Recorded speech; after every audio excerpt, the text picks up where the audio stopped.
Hey guys, what's going on? So this is video number 4, coming back from this distal bicep tendon tear and repair. Switched up my background.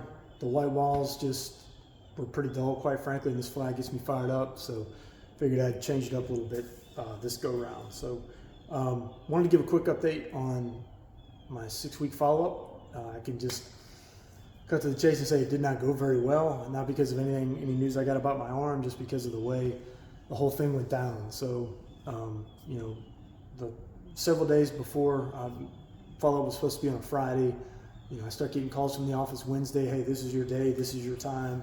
You need to cancel. Do you need to reschedule? No, I fully intend to be there. Looking forward to it. The night before, same thing. Here's your day and time. Do you need to cancel? Do you need to reschedule? No, I will see you then. And so I showed up 10 minutes early.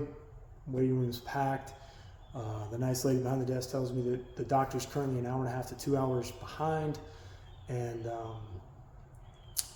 that I want to come back later that day, but he might continually get more behind as the day progresses, or reschedule for a day the following week. And so I might have,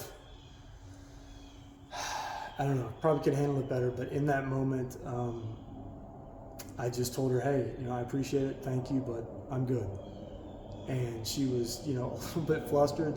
She's probably never received a response like that from someone in an orthopedic surgeon's office, for a 6-week follow-up. But she goes, no, can I reschedule you for next week, for your follow-up? And I was like, I appreciate it, thank you very much, but I'm good. And I turned around and walked out. So,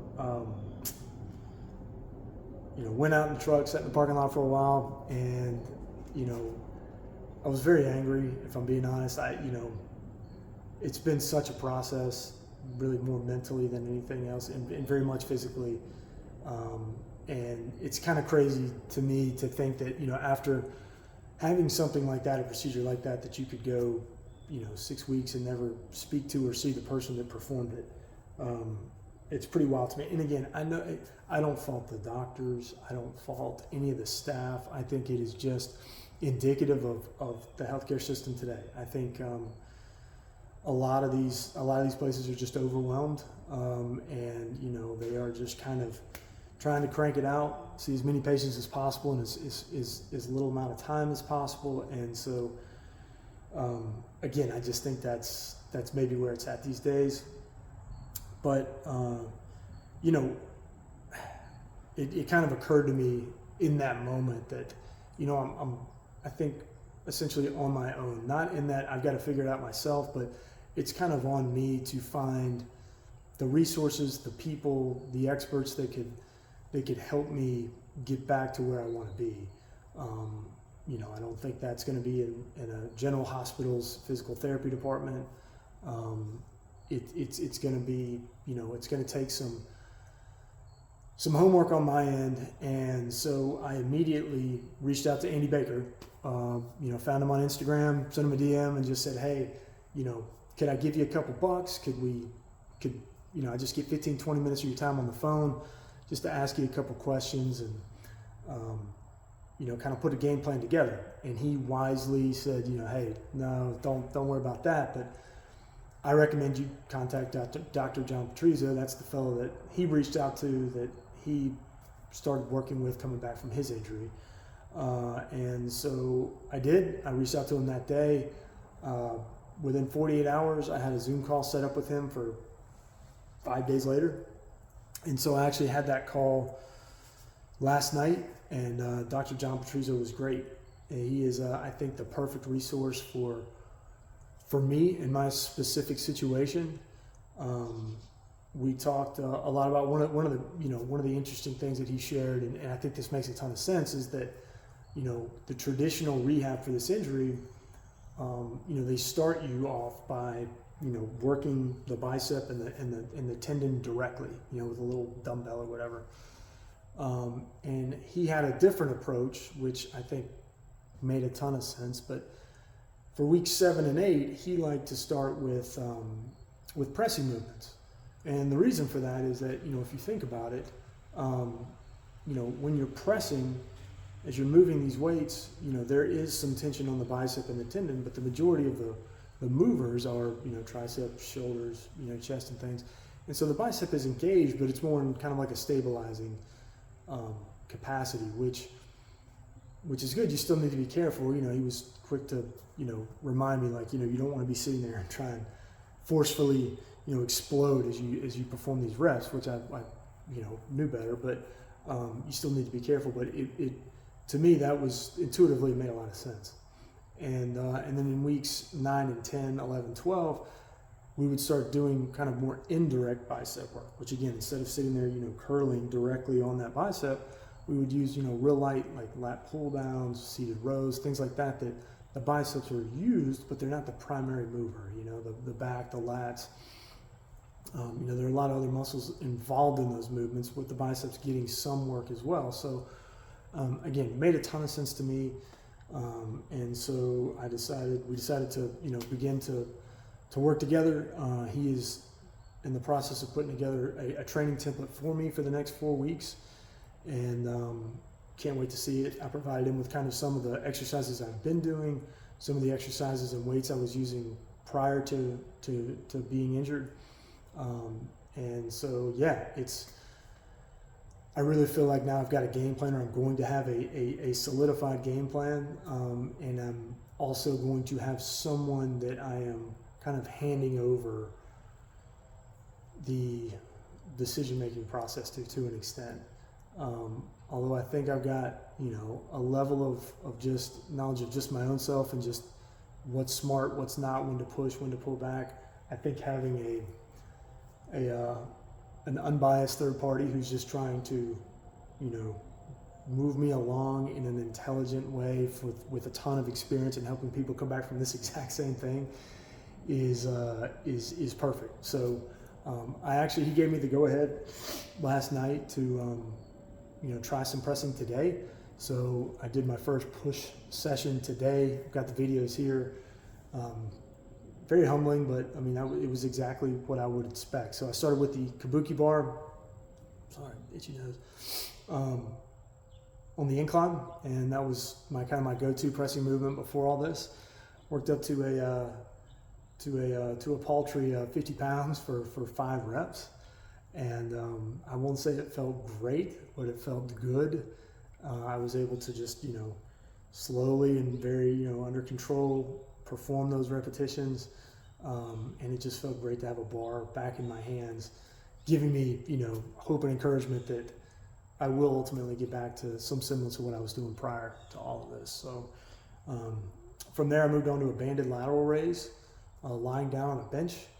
Much easier to just see the video than for me to try to explain it, but great movement for me to just get again some work in the shoulder girdle without putting any strain or stress on this.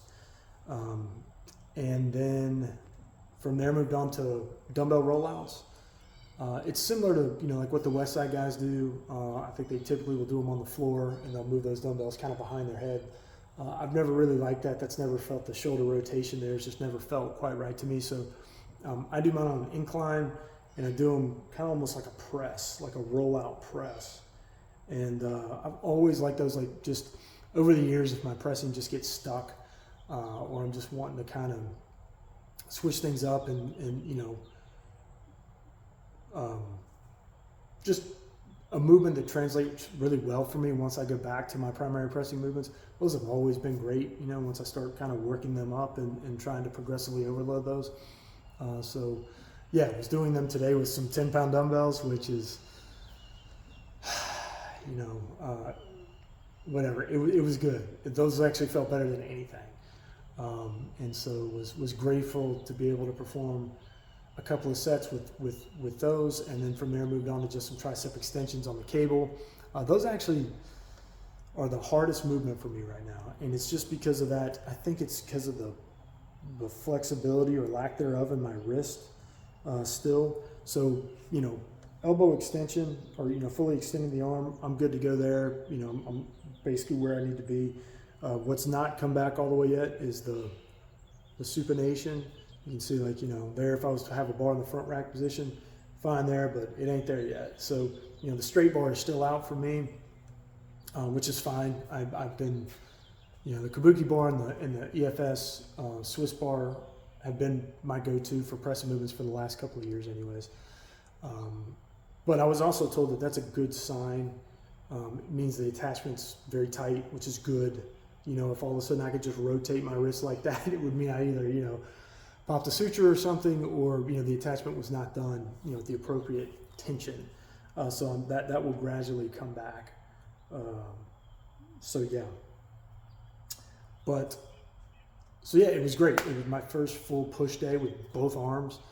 And again, I should get Dr. Patrizio's template over the weekend, and we'll start with that first thing Monday, entering into week 7. And so again, just very grateful, and looking forward to, again, having a game plan. I think the last few weeks, if I'm being honest, I kind of just was going a little nuts because I didn't really feel like,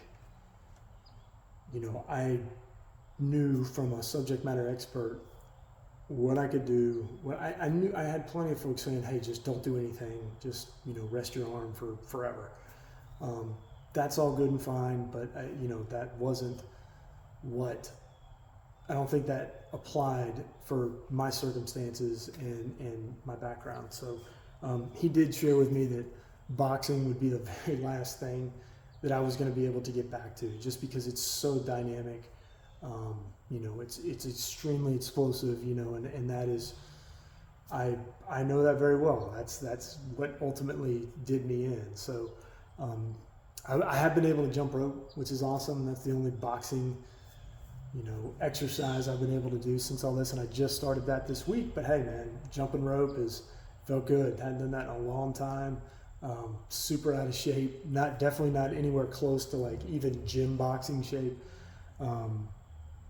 But a couple of 2-minute rounds, I'll get that back to, a couple of 5, 6, 3-minute rounds, and we'll be, at least conditioning wise, ready once I can start putting some gloves on again. So for now, the focus is strength training. It's all going to be, around weights, which is fine, which is great. I all about that. But the boxing is going to be more, I think he told me, I can't even remember now, but I think it was like, 16 weeks, something like that. So another 2.5 months, which is a long time, but what are you going to do, right? So appreciate it. Thanks. And have another update next week.